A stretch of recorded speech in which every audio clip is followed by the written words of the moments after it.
para comentar com o João e com o Eliezer, porque já que o Tasso falou em reforma, eu vou incluir um outro ingrediente nessa conversa, que é a reforma tributária. O deputado federal do PT do Piauí, Merlong Solano, comentou sobre a regularização da reforma tributária e destaca que critérios não se preocupam com os mais pobres. Acompanhe o que disse o deputado. Na hora de mexer na estrutura tributária, sempre há queixas. Ainda mais quando é um sistema caótico como o que impera no Brasil, que é um sistema injusto, onde os mais pobres pagam mais impostos do que os ricos.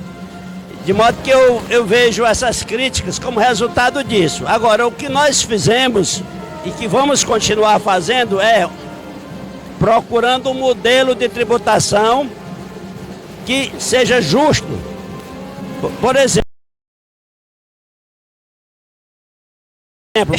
alimentar, incluindo as carnes, não pagará imposto. A cesta básica nacional. Além disso, adotamos o critério do chamado cashback, ou seja, da restituição do imposto pago pelas famílias mais pobres na hora que paga a conta de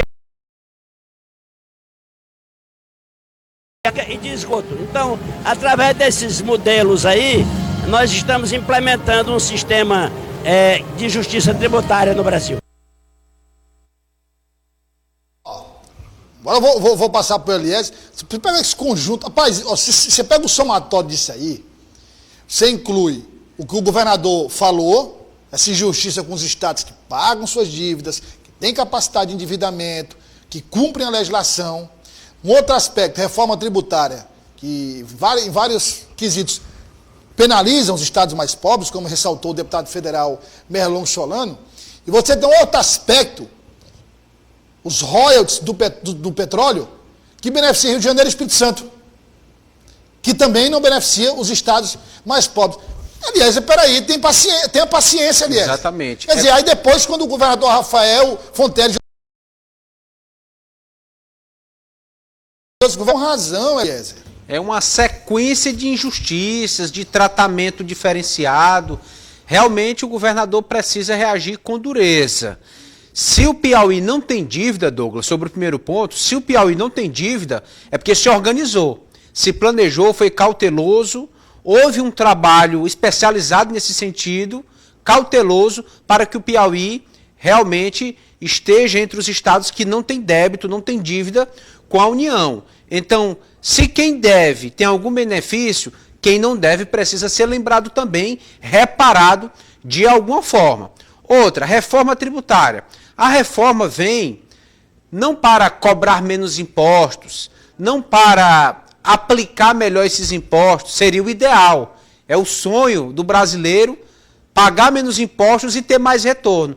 Mas o que vemos até agora é, no máximo, uma desburocratização na arrecadação, na distribuição, mas nada que alivie o bolso do contribuinte. Então, tudo isso precisa ser realmente repensado, reorganizado, para que o mais pobre não viga sem retorno no país.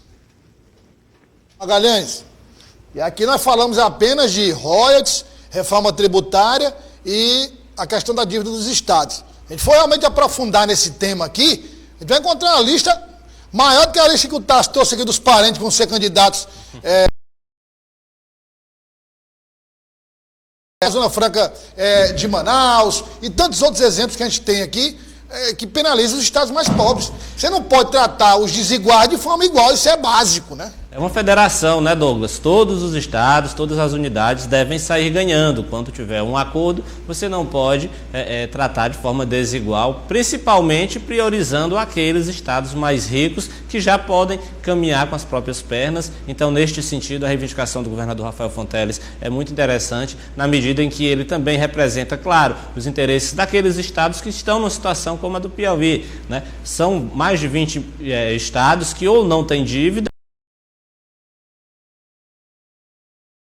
ou dessa dívida dos estados com o governo federal, com a União, ela pertence a apenas 5 unidades da federação e as 5 unidades mais ricas. Então, se essas 5 unidades serão beneficiadas numa renegociação, é natural que os demais estados sejam beneficiados em outros projetos, em outras esferas, seja na distribuição de recursos, seja inclusive no envio, né, de recursos para investimentos em áreas estratégicas. O certo é que, já que a gente está falando de uma federação, não é justo que os estados mais ricos sejam privilegiados e exatamente aqueles estados mais pobres sejam penalizados ou não recebam nenhum tipo de benefício, enquanto que aqueles estados mais desenvolvidos, que já estão em um patamar acima, ainda recebam ainda mais benefícios. Para encerrar, só uma curiosidade histórica aqui, para a gente fechar, que Tássio Cruz é um pesquisador de história, gosta muito de história, como eu também, e o João Magalhães também, o Elias, todos nós, o Tássio é um, digamos, não, sou historiador amador, não, é profissional. Também, somos historiadores da realidade, do tempo também, real, né? Que é o jornalista. Isso. E tem um aspecto importante ligado a essa questão política, né? Porque você tem uma política do café com leite, né? Minas e São Paulo, política, e se for estados importantes, Minas e São Paulo, ainda hoje são, e Minas em especial é considerado um retrato do Brasil. Uma amostragem quase perfeita do país. Uma amostragem quase perfeita do país, por exemplo, nas eleições presidenciais, o resultado de Minas é decisivo, assim, para ter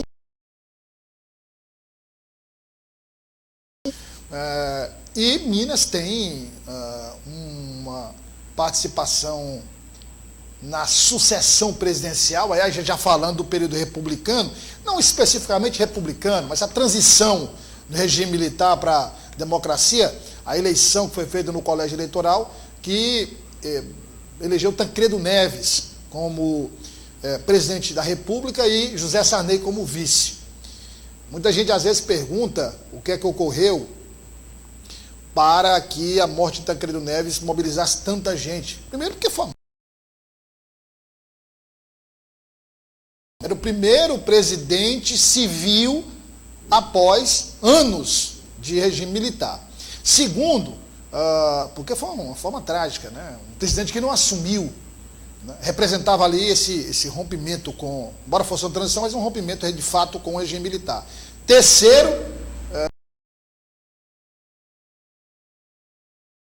campanha comícios no Brasil todo. Então houve uma mobilização da população que se envolveu no processo, ou seja, não ficou algo restrito apenas ao Congresso Nacional.